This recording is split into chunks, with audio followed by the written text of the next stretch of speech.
Coucou les woufs! On se retrouve aujourd'hui pour une nouvelle revue Tout Tourisme dans le sud de la Vendée. Nous sommes donc partis du camping Le Port de Mauric jusqu'à la guinguette de Piquet. Depuis le camping, il n'y a que 30 minutes de route à travers la campagne. Nous avons choisi de passer par celle de gauche que vous voyez sur la carte et qui nous fait traverser un petit village appelé Saint-Vincent-sur-Graon. L'adresse précise à rentrer sur le GPS est le parking de la guinguette de Piquet. Comme vous pouvez le voir sur la carte, il se situe juste à l'entrée de la forêt. Une fois donc la route terminée, nous arrivons sur le parking de la guinguette. Il doit y avoir moins de monde le matin que l'après-midi, mais nous avons quand même réussi à trouver une place aux alentours de 14 heures. Celles-ci sont toutes ombragées. Voilà donc le sentier dog-friendly à vous présenter. C'est le sentier du Peuplier Blanc, une boucle de 4 km que l'on peut également réduire en ne faisant que de simples allers-retours.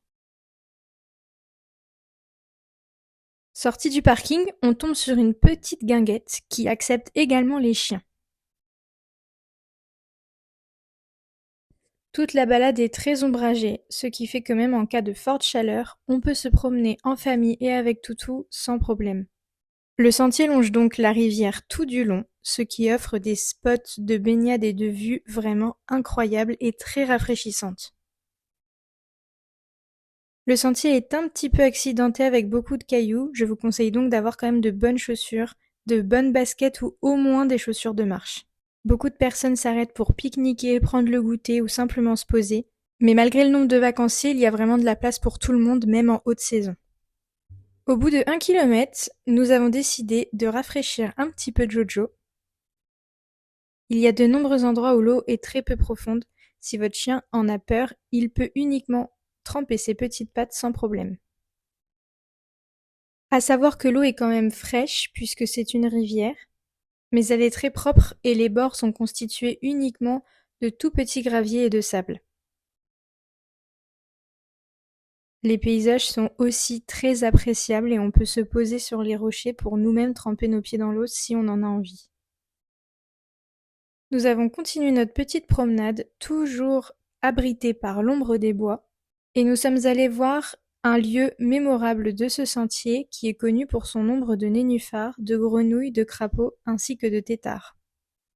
Il y a beaucoup de vieux ponts pour traverser d'une berge à l'autre, ce qui peut également réduire le temps de randonnée si vous n'avez pas envie de faire la boucle de 4 km. Pour les humains, à cause des petits graviers, je préconise pour se baigner ce type de chaussures. Et nous avons trouvé un endroit dit piscine car il est un peu plus profond pour pouvoir se baigner.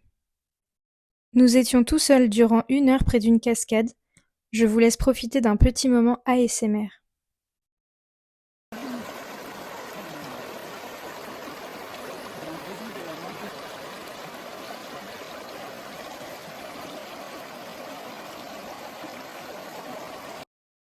À la fin de la randonnée, nous sommes allés faire un petit tour à la guinguette. Ils proposent des repas le midi, des petits goûters et aussi des repas pour le soir. Les chiens sont tous les bienvenus, c'est très dog-friendly. À noter tout de même que les tarifs de la carte sont très chers, même pour un simple goûter, donc ça peut être une dépense en plus à prévoir pour cette randonnée. Cette balade est vraiment une idée de randonnée très facile et rafraîchissante pour nous et nos toutous en plein été. Eh les ouf, n'oubliez pas de vous abonner, de liker la vidéo, activer la petite cloche, je parle pas de maman, et puis rejoignez-nous sur Insta et TikTok. Allez, bisous sur vos truffes!